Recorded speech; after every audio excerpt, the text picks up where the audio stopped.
Il y en a plusieurs qui ont déjà vu le film Le Roi de la quille. C'est un film qui a marqué les époques. Mon ami, c'est également mon invité dans Grizzly Media. C'est un peu le roi de la quille pour moi. C'est le gars qui ne compte plus les abats. J'ai jasé en fait semaine dernière, puis il me disait Hey Gab, j'ai encore réalisé un autre abat, puis je sais lequel. Oh, je suis plus trop là, j'ai arrêté de les compter. Ça va trop vite, mon affaire. J'en ai tellement réalisé dans ma carrière que j'ai arrêté de les compter. Mon invité, c'est un joueur de quille professionnel, Pierre-Yves Fizette, qui est mon invité. Salut PY, comment ça va? Oui, salut Gabriel, ça va bien, toi? Yes, Super. ça va très bien. Hey, Pierre-Yves, tu sais, je l'ai mentionné un peu dans mon introduction. Pour toi, les quilles, ça semble quasiment facile. Autant pour moi, j'ai de la misère à obtenir un 150, autant pour toi, 300. On dirait quasiment que c'est une marque qui est facile à atteindre. Comment ça a commencé pour toi, l'histoire de jouer au quilles? En fait, ça a commencé quand j'étais assez jeune, quand même, là, à la jeune adolescence. Là, ma mère, elle m'avait initié un petit peu au sport des quilles parce qu'elle savait qu'en fait, là, à la file de quilles à Pont-Rouge, où ce qu'on est venu au monde, dans le fond, là, Exact. c'est ça, tu sais, durant toute là, notre enfance. En fait, moi, j'ai commencé à l'âge de 11 ans, de jouer avec mes amis, donc, dont toi-même. Et Exact. puis, c'est ça, on jouait le vendredi après-midi juste pour le fun. Nous, on se pratiquait, tout ça. Puis, là, moi, après ça, là, ça m'a comme... après ça, j'ai comme développé un intérêt pour ce sport-là parce que, tu sais, c'est de la précision en soi. Précision, on travaille le mental. C'est beaucoup aussi la concentration. Là, c'est ça que j'aimais beaucoup. Et puis, c'est ça. Fait que là, j'ai joué pour le fun comme ça. Puis après ça, là, j'ai commencé à m'impliquer là, plus. Là, tu sais, là, je jouais dans des ligues. Là, j'ai commencé là, à part la ligue là, du mardi soir à Pont-Rouge. Après ça, c'est ça, la ligue adulte. Après ça, j'ai commencé plus là, chez les juniors. Je te dirais, ça a commencé en 2004. En 2004, dans le fond, je jouais dans la catégorie 12 à 14 ans, puis j'ai commencé là, en fait là, la compétition. Là. J'ai fait les Jeux du Québec régional. Les Jeux du Québec régionaux, j'ai été, en fait, c'est ça, je les ai faits là, pendant 4 ans, soit de 2004 à 2007. J'ai gagné une médaille à chaque année. Au début, je commençais dans la catégorie 12-14 ans. Après ça, j'ai fait 15-17 ans. Puis c'est ça. Avec de 2004 à 2007, les Jeux du Québec régionaux, j'ai été médaillé à 4 reprises. 2 médailles de bronze à 2 médailles d'or. Après ça, j'ai fait les Jeux du Québec provinciaux. Ça, c'est la Fédération des quilles du Québec qui se prêtait à ça. J'ai participé en 2004 à Granby. Malheureusement, aucune médaille. Après ça, j'ai été à Trois-Rivières en 2006. Aucune médaille non plus. En 2008, pour le 400e à la Ville de Québec, en fait, on a été les autres championnats provinciaux. J'ai gagné enfin ma première médaille en double mix, la catégorie senior 18-21. Après ça, j'ai gagné aussi la médaille de bronze en solo le lendemain. Ça, c'était les premiers exploits, je pourrais dire, que je suis très fier. Fait que c'est ça. Puis pour clore les Jeux du Québec provinciaux, j'ai arrêté à 21 ans. En 2010, j'ai fait les Jeux du Québec à Victoriaville. J'ai gagné la médaille d'argent en quadruplé. En fait, on jouait en équipe de deux gars, deux filles. On a gagné la médaille d'argent et on a gagné au cumulatif la médaille de bronze de la région, catégorie 18-21 ans. Donc ça, c'est mes exploits côté junior. Oui, tu peux y aller. Je vais te laisser continuer. On va parler de ta carrière professionnelle, mais juste avant, tu sais, c'est drôle parce que je me rappelle lorsqu'on a commencé à jouer au quilles ensemble, j'avais l'impression que les quilles t'avaient choisi. Je m'explique, c'est que tu avais un talent qui était naturel. Ça semblait facile. Autant pour moi puis les autres qui jouaient avec toi, on allait jouer au quilles, puis on avait du plaisir, mais pour nous, c'était pas aussi sérieux. On jouait, puis on s'amusait, puis on avait du plaisir. Mais toi, non seulement tu avais du plaisir, tu étais capable d'aller chercher des performances intéressantes dès tes premiers pas. As-tu l'impression que c'est les quilles qui t'ont choisi? Ben, on peut peut-être voir ça comme ça, mais tu sais, je me dis, dans la vie, des fois, on essaye bien des sports, bien des choses, puis ça marche pas, mais j'ai l'impression que peut-être les filles m'ont choisi parce que pour être sport étant jeune, ça marchait pas tout le temps à mon goût, mais les filles, vraiment, là, oui, je peux dire que ça a été comme inné un peu, là. Oui, vraiment. Du côté professionnel, comment on fait pour devenir un joueur professionnel de quilles? Parce que, bon, souvent, on s'entend, ceux qui dépassent la vingtaine vont jouer au quilles, ça va être peut-être des ligues entre amis, appelons ça une ligue de garage, entre parenthèses, Ouais. pour le trois quarts du monde. On se donne un rendez-vous peut-être le mardi, le mercredi ou le vendredi soir, on joue quelques quilles, Exact.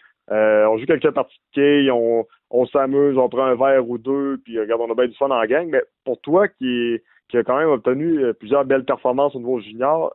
Comment tu es devenu professionnel? Ben, en fait, je pense que tout a commencé quand j'ai commencé à jouer dans la Super League professionnelle à Québec, en fait, que je joue encore d'ailleurs depuis l'âge de 18 ans. Là, j'approche 30 ans, 30 ans, et ça fait déjà 12 ans que je participe à cette ligue-là. C'est une ligue de professionnels, dans le fond. Je pense que c'est ça, mes débuts, je les ai faits là, avec les adultes, quand j'avais 18 ans. À force de côtoyer les grands joueurs, puis tu prends exemple sur un peu, là, je pourrais donner des noms là, beaucoup, là, mais c'est ça, en suivant un petit peu là, les gros joueurs, en prenant exemple sur eux autres, je pense que c'était ça la clé. Là. Mais aussi, je pense qu'on travaille beaucoup sur notre je pense que l'équipe, ça nous fait beaucoup travailler sur notre confiance. Je pense avant tout, c'est un sport aussi de confiance en même temps, parce que si tu n'as pas confiance ou que tu es trop confiant, ben, ça peut jouer en ta défaveur un peu, j'ai l'impression. Tes exploits chez les professionnels, parce que vous avez quand même fait partie, toi et ton équipe, d'une équipe championne, il faut le mentionner. Oui. Je veux dire, oui, c'est quand même un exploit assez impressionnant. Oui. En fait, c'est ça. Moi, je suis capitaine de mon équipe de la Super League à Québec le samedi matin depuis 2013-2014. Donc là, je compte déjà ma 6e année en tant que capitaine de mon équipe. On joue en équipe de 5, en fait.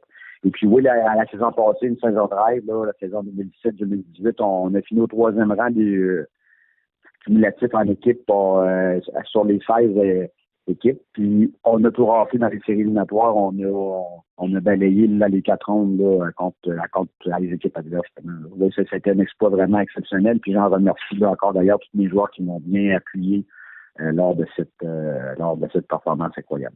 Des fois, on dit dans le monde du sport que la relève est peut-être dure à aller chercher. J'imagine que dans les quilles, ça ne fait pas nécessairement exception.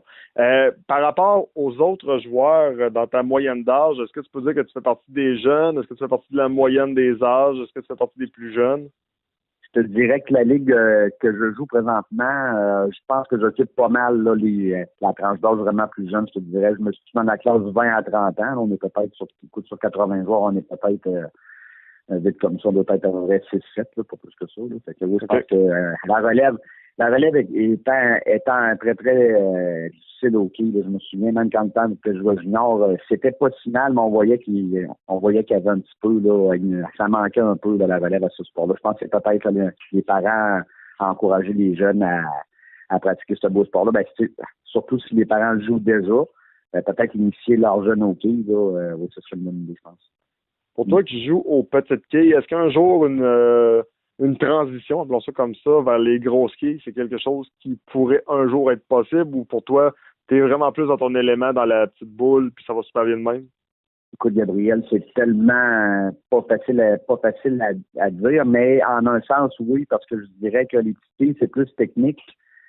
C'est plus de précision, tandis que les grosses, c'est plus la force en tant que telle. Aux petits, on joue beaucoup de la vitesse du lancer.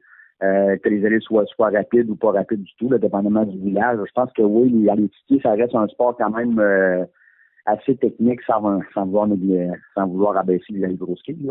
Pour moi, c'est idée. Mais je pense que les petites quilles cherchent à aller plus loin à ce niveau-là, là, en un sens que oui, si on joue juste avec une boule de 3 livres d'itance, mais ça reste qu'il faut quand même là, la placer au bon endroit, puis c'est de connaître le mouvement des allées, se familiariser un petit peu. Des fois, ça peut prendre quelques heures, je dirais. Selon toi, là, quelqu'un qui commencerait, le meilleur truc que tu pourrais lui donner, est-ce que c'est justement de pratiquer sa patience? Est-ce que c'est vraiment une technique de poignet? Comment on fait pour devenir un bon joueur de hockey en réalité? Ben, je te dirais que la persévérance est quand même très, très, très important parce que surtout la maîtrise du lancer renversé comme moi je pratique, là, ça reste que c'est pas évident. C'est beaucoup de travail, c'est beaucoup de travail à contrôler l'effet de son lancer, autant que tu vas jouer un crochet ou que tu vas jouer l'effet inverse du crochet ou juste lancer une boule droite. C'est pas toujours facile. Puis je pense que oui, au petit quai, je pense, mais au quai, grosso modo, je pense que la pratique est très, très, très importante. La patience, la persévérance, puis surtout la confiance aussi. Mais il faut beaucoup persévérer. Je dirais que depuis que je me suis classé pour le téléviseur, malheureusement, on sait que les enregistrements n'ont pas lieu. Mais depuis ce temps-là, je crois que la confiance, ça s'est vraiment amélioré. Puis je suis encore plus persévérant. Je pense que mon niveau de jeu s'améliore de plus en plus. J'ai pas l'impression que je suis encore au plafond de ma carrière. Là. je vais faire un comparatif très boiteux parce que tu en as glissé un petit mot comme de quoi que oui, tu t'étais classé pour participer à la télévision, aux enregistrements télévisuels des quilles, et là, malheureusement, ça l'a pris le bord, en parenthèse. Et Oui, je me rappelle, à l'époque, RDS avait arrêté de télédiffuser de la lutte. Ensuite, ils ont recommencé. Est-ce que tu penses que pour les quilles, c'est un peu le même principe? Est-ce qu'il y a une lueur d'espoir un jour, peut-être pour des gars comme toi ou des futurs joueurs qui espèrent un jour accéder à la télévision? J'ai l'impression que oui, je pense que si on recule de peut-être déjà peut-être juste une dizaine d'années d'équipes effectuées, si on se souvient que c'était quand même très populaire. Là. J'ai l'impression que ça va revenir, oui. Il faut juste essayer de garder espoir que justement là l'équipe, ça reste quand même, c'est sûr que c'est pas un sport super spectaculaire comme le hockey, mettons, mais c'est sûr que c'est qu'à un niveau je pense, de performance qui est quand même intéressant à voir entre joueurs. Là. C'est un petit peu le challenge aussi de dire, écoute, regarde, on se rencontre à la télévision, on va essayer de faire belle impression. C'est pas la même, c'est ça. On joue pas pour faire un show, mais en même temps, je pense que oui, ça peut être possible. Tu sais, on dit qu'on ne joue pas pour faire un show, mais je me rappelle l'avoir vu dernièrement, ça fait pas si longtemps que ça non plus, sur Balle Courbe, qui est un peu le petit frère de RDS. Un joueur de quilles, je crois que c'est aux États-Unis ou du moins en Europe peut-être, qui s'habille de façon assez, disons, extravagante, c'est fluo, puis tout ça, puis d'essayer de faire un show. Est-ce que c'est pas un peu aussi l'avenir des quilles si ce sport-là veut continuer à survivre et à avoir un impact, d'essayer de tourner ça peut-être un peu en show tout en gardant le côté professionnel de la chose? Oui, effectivement, je pense que l'équipe, là, en fait, là, parce que moi, j'étais supposé enregistrer à la télévision, en fait, là, pour l'émission des champions d'équipe. Puis White Box Entertainment, c'était le producteur qui était censé nous enregistrer. Et puis, quand on avait été convoqués, je me souviens, justement, en pré-entrevue, avant les enregistrements qui étaient supposés avoir lieu, ils nous avaient fait une belle biographie intéressante. Puis, on parlait devant le micro, on se présentait en tant que joueur d'équipe, puis on disait nos forces, puis un peu notre slogan, je pourrais dire. Fait que oui, je pense qu'on avait amené ça. Je pense que l'équipe de White Box Entertainment avait apporté, je pense, un côté peut-être plus, comment je dirais ça, là, démonstratif là, à ce niveau-là. Oui, côté entertainment, là. Oui, c'est ça, côté entertainment, effectivement. Je pense que eux autres, ils ont réussi à aller chercher ça, malheureusement, par la faute des commanditaires et tout ça, là, finalement, les enregistrements n'ont pas lieu. Mais je pense que oui, on aurait eu droit à une série intéressante à TVA Sport. All right. Bon, maintenant, la fameuse question. T'en as fait combien des parties parfaites de 300? Écoute, mon ami, je regardais ça là, en fin de semaine, là, après qu'on se soit vu. Puis j'ai ressorti toute ma liste. J'ai encore tellement 32 à mon actif. Bon, on se rendait. 32. Un jour, on va peut-être en réussir une, si je suis bien chanceux. Et toi, t'en as déjà plus de 30. Fait que c'est quand même assez remarquable de voir ça. Oui. La question que je me pose, là, c'est lorsque tu réussis ta première partie parfaite, j'imagine, bon, il y a comme un sentiment d'extase, un sentiment de devoir accompli, mais quand on est rendu à plus de 30, y a-tu encore cette émotion-là ou on se fume de plus? Oui. Oui, je te dirais, oui, c'est de plus, c'est quelque temps. C'est sûr que la pression en tant que telle est un peu moins là parce que tu sais que tu as été capable de la réussir. Mais ça reste, il y a toujours un petit élément de fierté, là, oui, là, attaché à ça. Écoute, je vais toujours être content d'en faire, ça c'est sûr et certain. Mais étant joueur, étant devenu un joueur professionnel, beaucoup qui pense à son équipe, je vais mieux faire une partie parfaite. Puis en fait gagner que de faire une partie parfaite puis de perdre ma game, tu comprends? C'est pas c'est ça, je pense que c'est plus important on devient plus je te dirais comme joueur d'équipe là en tout cas dans la ligue où je joue présentement, là, c'est le cas, là. Mais je te dirais oui, c'est sûr que faire des parties parfaites, on est toujours content en tant que tel. Là. La prochaine exploit que j'attendrais, ce serait un triplet de 900, là, 3 parties parfaites consécutives, mais ça arrive très difficile à atteindre. Là. C'est pas tous les joueurs qui réussissent à atteindre ce plateau-là. En terminant, Pierre-Yves, dernière question pour toi. Comment tu vois la suite de ta carrière? Puis justement, est-ce que tu l'as mentionné, là, le 3 parties parfaites, un total de 900, c'est-tu l'objectif ultime? Oui, c'est mon objectif ultime. Je te dirais, dans la ligue que je joue, les conditions de la ligue permettent que ce soit possible. Fait que oui, je vais continuer à espérer que ça va toujours continuer à arriver.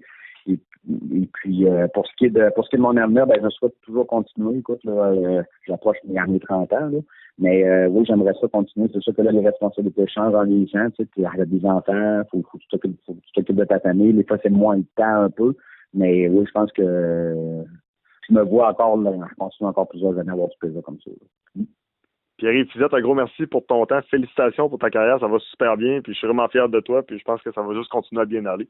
Bravo encore. Merci, Gabriel. Oui, merci beaucoup. C'est très gentil. Au plaisir.